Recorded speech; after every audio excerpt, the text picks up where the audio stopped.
اعوذ باللہ من الشیطان الرجیم بسم اللہ الرحمن الرحیم۔ میرے دیکھنے والوں السلام علیکم ورحمۃ اللہ وبرکاتہ۔ امید کرتا ہوں آپ سب خیریت سے سے آج آپ کے سامنے سورہ بقرہ کے فضائل بیان کرتا ہوں۔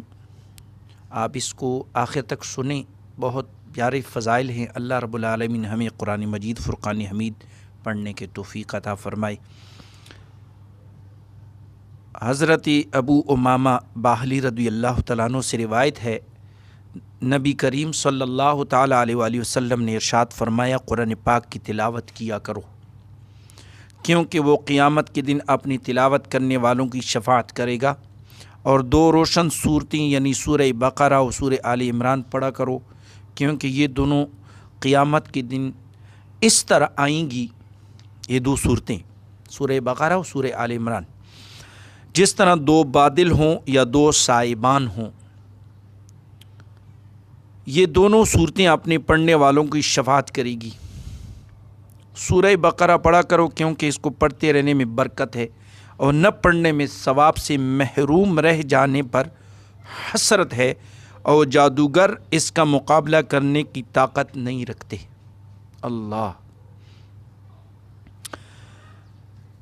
دوسری حدیث مبارکہ حضرت ابو ہریرہ رضی اللہ تعالیٰ عنہ سے روایت ہے، حضور پر نور صلی اللہ تعالیٰ علیہ وآلہ وسلم نے ارشاد فرمایا، اپنے گھروں کو قبرستان نہ بناؤ، یعنی اپنے گھروں میں عبادت کیا کرو، نوافل گھر میں ادا کیا کرو، سنتے گھر میں ادا کیا کرو، فرض جو ہے وہ مسجد میں ادا کرنی چاہیے۔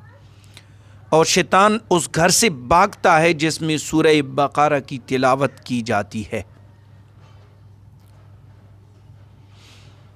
تیسری حدیث مبارکہ حضرت ابو مسعود رضی اللہ تعالیٰ عنہ سے روایت ہے، سرکار دو عالم صلی اللہ تعالیٰ علیہ وآلہ وسلم نے ارشاد فرمایا، جو شخص رات کو سورہ بقرہ کی آخری 2 آیاتیں پڑھ لے گا تو وہ اسے ناگہانی مصائب سے کافی ہوں گی۔ اور حضرت ابو ہریرہ رضی اللہ تعالیٰ عنہ دوسری روایت کرتی ہیں، حضور اقدس صلی اللہ تعالیٰ علیہ وآلہ وسلم نے ارشاد فرمایا، ہر چیز کی ایک بلندی ہے، ہر چیز کی ایک بلندی ہے، اور قرآن کی بلندی سورہ بقرہ ہے۔ اللہ اکبر۔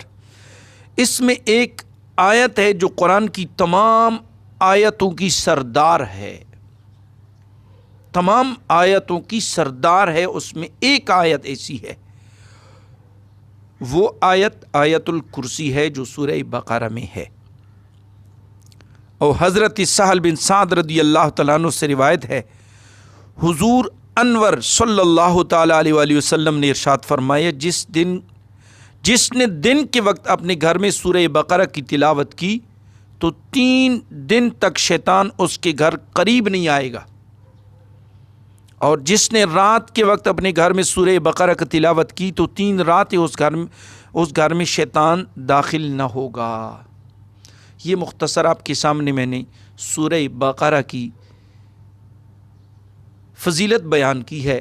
اللہ رب العالمین ہمیں قرآن مجید فرقان حمید کو پڑھنے، اس کو سمجھنے اور اس پر عمل کرنے والے بنائے، اور اس کو آخر تک لازمی سنیں اور شیئر بھی ضرور کریں، اور چینل کو بھی سبسکرائب ضرور کریں تاکہ آپ کو مزید ویڈیو اچھی مل سکیں۔ وآخر دعوانا ان الحمد للہ رب العالمین۔